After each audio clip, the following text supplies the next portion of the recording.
Ashama harka fuune hordoftootaaf daawwattoota maatii shaashee nuustuu bakka jirtan nageenyi koo bakkuma jirtanitti isin haa ga'u. Egaa hordoftootaaf daawwattoota keenya sagantaan kiyya sagantaan guyyaa har'aa duula qabsoo bilisummaa Oromoo irratti geggeeffamaa jiruu fi akkasumas duula Jawaar Mohaammed irratti geggeeffamaa jiru kan guyyoota arfan darbanii ka wajjin ilaallu ta'a. Hanga xumura sagantaa kiyyaatti afaana turaa ka isiniin jedhu an jeneraala keessan duubeedha.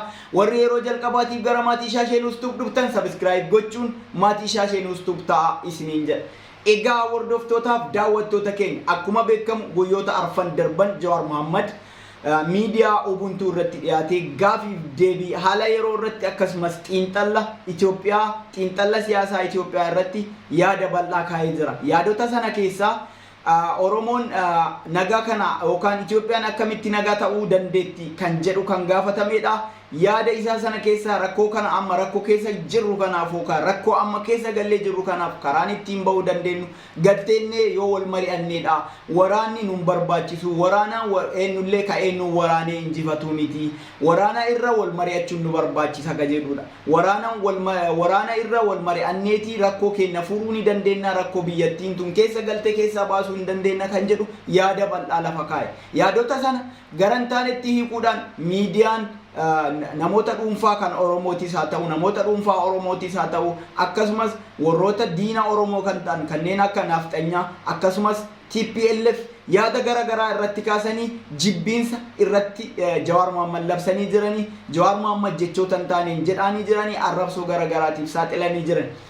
Ka habashaa yookaan ka jibbaa isaan nu jibbanii akkuma jirutti ta'ee kan Oromoo kan waliin laallu ta'a. Fakkeenyaaf miidiyaan Oromoo sooshaal miidiyaa irratti odeeffamaa jiru keessaa Keelloo miidiyaa akkasumas Shabboo miidiyaan namoota Oromoon hin jiranii isaaniitiyyuu hin beekne fidanii kan qabsoo Oromoo keessatti gahee takka illee hin qabne ka jijjiirama biyyattii sana hamma yerootiif illee ta'u dhufe keessatti gahee takka illee hin qabne dhufanii haasaa adda addaa taasisanii haasaa jibbiinsa gufuu qabsoo bilisummaa Oromoo keessatti ta'u akkasumas tokkummaa Oromoo diiguu danda'u akkasumas qabsoo tana keessatti qabsoo Oromoon itti du'e itti hidhamaa jiru itti dararamaa jiru akka fiixaan hin baaneef duula jibbiinsaa Jawaar Mohaammed irratti geggeeffama. Jawaar Mohaammed namni hin beekne malee nuti beekna, qeerroon isa ni beekna. Nuti namoonni isa faana qabsaayaa ture tarsiimoo inni nu baasaa tureen kan TPLF yookaan wayyaanee irratti qabsaayaa turre ni beekna. Jawaar Mohaammed nama dantaa Oromootiif jiraatu malee nama dantaa mataa isaatiif jiraatu.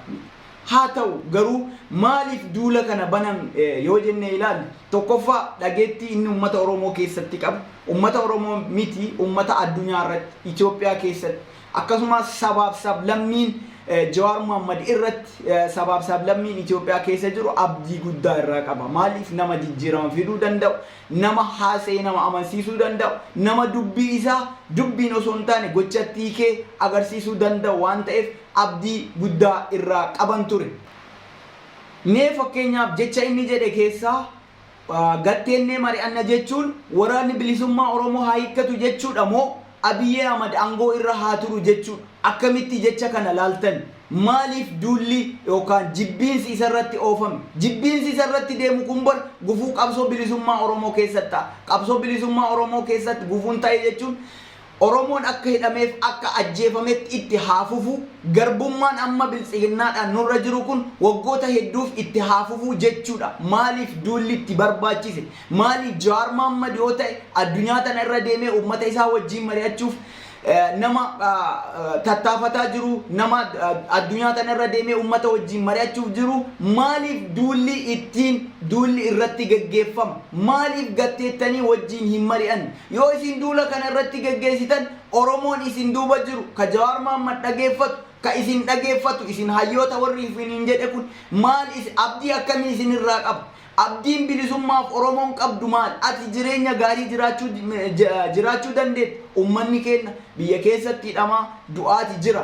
Guyyaa guyyaadhaan hidhamaa du'aati jira. Isin immoo duula akkanaa qabsoo bilisummaa Oromoo keessatti yoo geggeessitan bilisummaan Oromoon hawwitu ammallee akkuma kana duraa waggoota 50-60 nurraa fageechuu dandeetti. Fakkeenyaaf nuti Jawaar Mohaammed sababa malee hin jaalanne. Nuti Jawaar Mohaammed kan jaalannuuf lubbuu keenya olii kan jaalannuuf bu'aa qabsoo bilisummaa Oromoo dabarsee bu'aa Oromoo takka dabarsee faayidaa Oromoo takka dabarsee diinaaf nama hin laanne ta'u qabsoo inni wayyaanee irratti geggeessaa ture akkasumas biltsiginnaa irratti geggeessaa ture arginee jirra. Si osoo taate ati waan san har'a isirra duula bantu keessattuu Dr. Tsaggaayee Araarsaa ammallee warroonni keelloo miidiyaa irra dhuftanii yaada hin taane yaada jibbumsaa kennitan osoo isin taate bar meebii faayidaan jijjiiramuu maltanii osoo isin taate bar faayidaa keessan dabarsitanii ummata kanaaf qabsaa'uu hin dandeettanii. Jawaar Mohaammed bar nama maatii ofii dhiisee mindaa fedhe nama dalagee jiraata biyya fedhe addunyaa tanarraa filatee jireenya fedhe jiraachuu danda'u jireenya qaalii taate jiraachuu danda'u. Jawaar Mohaammed nama bilisummaa Oromootiif qabsoo Oromootiif halkaniif guyyaa hojjetu nama faayidaa Oromoo xiqqoo takka dabarsee diinaaf hin laanne ilma namaati dogongoruu danda'a. Maaliif isa wajjin hin mari'an? Ummanni Oromoo abdii akkamii isin irraa qaba? Yoo isin duula jibbiinsaa duula gandummaa fakkaatu yoo irratti ooftan duula walqoodiinsaa irratti yoo ooftan qabsoon bilisummaa Oromootu maal isin abdata? Ummanni Oromoo maal abdii isin irraa qaba? Bu'aan ati Oromoo fidde jira. Jijjiiramni haga Jawaar Mohaammed ati fidde ummata Oromootiif jira. Ummanni Oromoo Jawaar Mohaammed ka jaalatu bar nama jijjiirama kana dhugaadhaan fidee xiqqoollee ta'u ummata Oromootti mul'ise. Kanaaf isa jaalanna Jawaar Mohaammed. Kanaaf jecha isaa faanaa yaana. Yoo inni dogoggore nama gorfachuu dandeenyu nama nu jalaa dhagahuu danda'udha. Maaliif gorfachuu hin dandeenyu? Ameerikaa deemaa jira, Awurooppaa deemaa jira, Asturaaliyaa deemaa jira. Walgahii uummataa bakkoota adda addaatti geggeessuuf nama qophii irra jiru. Maaliif waan kana rakkoon kun maaliif kana jettee akkamitti kun ta'uu danda'a? Maaliif jettanii hin gaafan? Maaliif alagaa waliin irratti duultan? Maaliif diina nutti gammachiiftan? Maaliif yeroo hundaa Oromoontu wal keessa garagal? Maaliif wanyaan? Maaliif jijjiirama xiqqoo nu abdiitti godhannee deemutti jirru tana bilisummaa Oromoo ni dhufti jennee abdannu tana maaliif ufduuba nu jalaa deebistan? Maaliif diina walittaan ofuma keenyaaf obboleessa keeti? Inni biltsiginnaa miti. Biltsiginnaan diina Oromooti. Nama yoo ati wajji dubbatte si jalaa dhagahuu danda'u. Nama yoo ati gaafii gaafatte gaafii gahaa si deebisuu danda'u. Jawaar Mohaammed nama siyaasaan bilchaata. Kanaaf isa jaalan. Kanaaf dubbii isaa ta jedhe bar nama gochaan agarsiisuu danda'u. Ragaan immoo wantoota inni kana dura dabarse. Wantoota qabsoo bilisummaa Oromoo tana keessa dabarse. Jawaar Mohaammed bar angoo silaa barbaade biltsiginnaa ta'ee angoo fedhe argachuu danda'a. Mootummaa naannoo Oromiyaa ta'uu danda'a. Ambaasaadara biyya tokkoo ta'uu danda'a. Jawaar Mohaammed nama faayidaa kennu miti. Yoo barbaade Finfinneef magaalaa Oromiyaa keessa gurguddoo keessatti biltsiginnaa irraa mana fudhatee lafa fudhatee nama jiraachuu danda'u. Garuu faayidaa Oromoon gurguru, qabsoo bilisummaa Oromoon gurguru, qabsoo Oromoo waggaa 150 itti duute hin gurguru, faayidaa Oromoo dabarsee hin kennuudha ka jedhuudhaan qabsaa'utti jira malee waan faayidaa barbaadeetii miti. Ati qarxa isarratti duula bantu Jawaar Mohaammed waggoota lamaaf hidhamee ture. Maaliif bu'ama xiqqoo tokko Oromoof saba kanaaf saba garboomee waggaata hedduuf jiraate kanaaf saba halkaniif guyyaa hidhamuuf du'aa jiru kanaaf bu'aa tokko hin buufu. Kanaaf Jawaar Mohaammed jaalannaa bara. Kanaaf nama qabsaa'ee bu'aa buusuu danda'u, nama ummata Oromootiif bu'aa buusuu danda'udha. Ati immoo inni mee karaa si gadhiise waggoota lamaaf mana hidhaa keessatti jireenya isaa dabarse maaliif bu'aa tokko qeerroo gurmeessitanii akka inni gurmeessisanitti waraana bilisummaa Oromoo kanaa jabeessitanii maaliif bu'aa tokko buusuu dadhabdan? Kana bara ka garaa nama nyaatu maaliif duula irratti geggeessitan? Isin keessattuu miidiyaan Oromoo ummanni Oromoo afaan Oromootiin dabarsitan isin seera miidiyaati nama dhuunfaa tokko irratti duula geggeessuun. Ummanni isin dhageeffatu maal isiniin jedhe? Bifa akkamiitiin isin laal? Yaada akkamii isin laal? Maaliif jibbaa nama tokko irratti ooftan?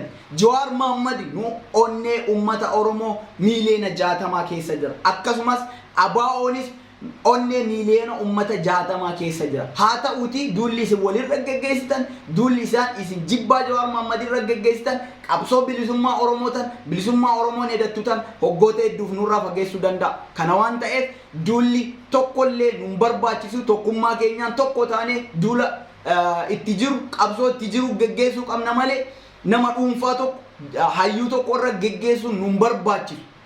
garuu I don't know akkamitti akka ummanni keenya hubatu. Jawaar Mohammad iddoo sana taa'ee waraana labsuu qaba. Abiy Ahmed akkana waraanaan kuffisuu qabna jechuu qaba iddoo sana taa'ee. Akkasitti dubbatamaa akka sammuu keetti akka ilaalcha keetti akka siyaasa beekumsa keetti bakka sana taa'ee yaada akkasii san dubbachuu qaba. Sila yaada akkasii dubbatee Abiyyiin edana kuffisuu qabna akkana godhuu qabna osoo jedheeti si gammachiisa. Bu'aa hoo buusa akkamitti ilaalta? Maaliif duula jibbinsaa inni waan si caaluuf, inni waan siyaasaa tana si ol beekuuf, inni waan ummata Oromoo onnee miliyoona 60 keessa jiruuf akkamitti na caalaadhaaf ka irratti labsitan ta'a malee yookaan Jawaar Mohammad dogoggora san hunda dalagee waan duula san hunda irratti geggeessisu ta'eetii miti. Nu Jawaar Mohammad ni jaalanna, tarsiimoo inni baase ni masakkamna, qabsoo bilisummaa Oromootiif ni qabsoomna, ummata keenya du'aa fidhaa irraa akka inni baraaramu ni qabsoomna. Karaa Jawaar, karaa waraanni bilisummaa Oromoo, karaa tokkummaa labsuun, karaa gandummaan qabneen, karaa anatu beekaan qabsoo bilisummaa Oromoo keessan jirreen, karaa ummata Oromoo kutaa 11 hirmaachiseen qabsoomne ummata kanaaf sagalee taane waan dandeenyu hundaan bira dhaabbanne tokkummaa Oromoo jabeessine Oromiyaa ni bilisoomsina. Oromoon akka nagaan jiraattuuf karaan kamuu nuuf karaa. Garuu jibbiinsi qabsoo mooraa bilisummaa Oromoo keessatti geggeeffamu hoggoota hedduuf ammallee waggaa 150 sanaaf garbummaa biraatiif nu saaxila waan taaneef jibbiinsa isin Jawaar Mohammad afootti ooftan afoo dhaabban ka isin irratti geggeessitan ni balaaleffan. Ana qofaa miti ummata Oromoo miliyoona 60tu gocha isin jibbiinsa Jawaar Mohammad irra ooftan diina Habashaa wajji ta'uudhaan Habashoonni lafee keenya jibbaniif diinummaa nurratti labsanii Jawaar bakka argametti haa du'u jedhanii Jawaar akka jibbamu kan irratti halkanii guyyaadhaan miidiyaa garaagaraatiin dubbataniif Jawaarii ni miti ummata Oromoo waan jibbaniif kun gaafii hin qabu. Haa ta'uuti ammoo kan nu keessa taa'ee diina Oromoo wajjin hayyoota keenya irratti Jawaar Mohammad dabalatee namoota isa fakkaatan irratti kan duulaban ummanni Oromoo afoo dhaabbata. Kun karaa bilisummaa ittiin argannu osoo hin taane karaa garbummaa biraatiitti ittiin bitamu waan ta'eef kana ni balaaleffannaa. Kanarratti akka karaa kanaan qabsoomnu abdii qabaa. Isa qofaa miti karaa nagaatiin ka hin qabsoomna jedhe Jaal Daawud Ibsaa, kabajamoon Jaal Daawud Ibsaa kan waggoota hedduuf wagganaa waraana bilisummaa ABO ture. Yeroo ammaa kanatti magaalaa Finfinnee keessa taa'ee karaa nagaatiin qabsoomna jedhe karaa nagaa sanitti amane wantoonni tokko keessa jiraachuu illee malanii jedhe karaa nagaatiin qabsaa'uudhaaf biyya keessa jira. Garuu Jawaar Mohammad kana maaliif jette bakka sanii waraana labsuu qabda, bakka sanii waraanni bilisummaa Oromoo kana ta'uu qaba, qeerroon Abiyyiin waraanee ajjeesee aangoo irraa buusuu qaba jedhee labsuu dhabe jettanii diinummaaf jibbummaaf karratti labsitan dhageettii nu biraan qabu, dhageettii ummata Oromoo irraan qabu, tokkummaa keenya waan balleessu ta'a. Ilaalchi kiyyallee ilaalchi ummata Oromoollee kana natti fakkaata. Waan na dhageeffattaniif galatooma. Yeroo biraa viidiyoo biraatiin walitti deebinutti bye bye.